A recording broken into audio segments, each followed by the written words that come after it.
Hello, this is Lavrentia Vagliona with you, and today we will be doing a men's pedicure with film wraps.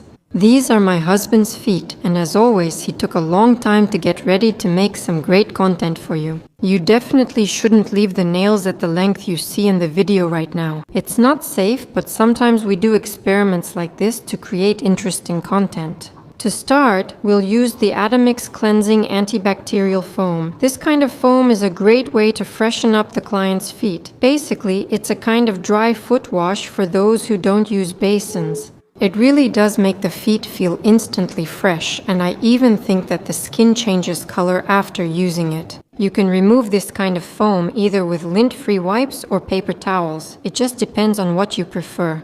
Next, we'll use nail clippers. Mine are straight-edged. I'm showing you the model number here. We'll use these clippers to trim the length. You need to be more careful here because if the client has long nails, they can fly off in different directions. So I recommend holding them with your fingers while you clip, especially if you're worried they might go flying somewhere. Also, regarding trimming the nails, I want to say that it's best to cut them following the natural shape of the nail bed. If the nail bed is square, keep it square. If it's oval, keep it oval. Make sure the corners are visible and not completely cut off. After that, we will use talc. I use Potostop talc, which is actually meant for home care, for example, for clients whose feet sweat a lot. I love this talc for its subtle menthol scent. And when working with feet, I think this is a really great solution because it works just like regular talc. Plus, it makes the pedicure more pleasant with its gentle scent. I took a red bit, and right now I'm using a baton with these unusual notches. My machine is a regular one from Dr. Alex. It's the budget model SP100. That's what it's called, and people often ask me about it from that series. Does it handle pedicures or not? As you can see, it handles everything perfectly, both heels and nails. And overall, there are no problems with removal at all, so I can confidently recommend these bits as well. Right now I'm using KMIS, and even though the band is red, which means the bit is considered quite soft, it still works well for pedicures. I think it does a great job. After working on most of the cuticle, I move on to the sidewalls, our favorite subungual contents, and here I use a softener, also from Domex, and a curette. Right now, I'm using the P20 in the new design. This product makes cleaning under your nails easy and comfortable, especially if you have a client, for example, with curved nails or dense, thick ones that aren't elastic at all. Here, a softener will help you.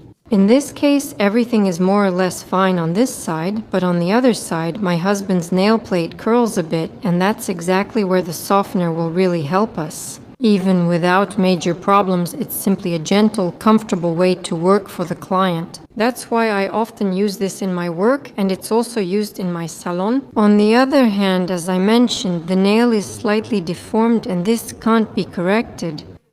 That is, it just happens closer to the free edge. This has been happening for many years. Nothing grows out, but there is thickening, hardening, a slight twisting, and when we soften it a little, the work becomes a bit easier. Next, using nippers, I carefully treat the periungual calluses, which we also have here. But an important point, don't be fooled by videos on the internet and don't pull out these calluses, because if you pull them out, there will be a wound and inflammation may occur. That's why I gently lift them and simply trim them. After the treatment, I will use a degreaser.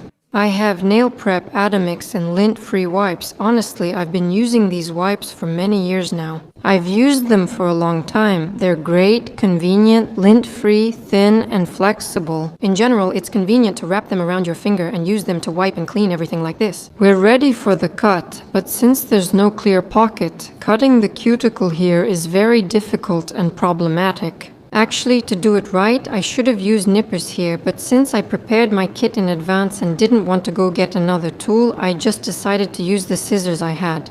And as you can see, there's absolutely no depth, so I'm just trying to make a more or less even cut, and then it will need to be polished. Here are the remains of our subungual and periungual calluses, which I simply smooth out. Finally, I finish with a sharp-tipped bit. In order to create a more defined cuticle line, because we plan to apply film coatings, and of course we need to make the edge along the cuticle cut as even as possible. Here, we're working on the remnants in the most hard to reach areas. But it's actually important not to overdo it in a pedicure because it's better to leave something unfinished or not completely cleaned than to overdo it and create a hole where there shouldn't be one. And for example, later he or she sweats in socks or shoes, goes on living their life, and as a result, dirt can get in. It's not about the instrument's sterility, but the person's daily habits. In a moist environment like this, issues can occur. Then this client might blame you, saying your instruments were faulty, etc. I often get these questions in my direct messages. Be careful and remember to do everything in moderation. I finished buffing with a number 50 bit and now we're applying the coating. We're using a diamond strengthener as the base. It's a clear coating from the Domex system which offers various strengthening polishes. This is probably one of the ones I use most often in pedicures. It dries super fast, almost instantly I would say. Basically, by the time I finish applying it to all 10 toenails, the first one is dry, which is great, especially when using foils.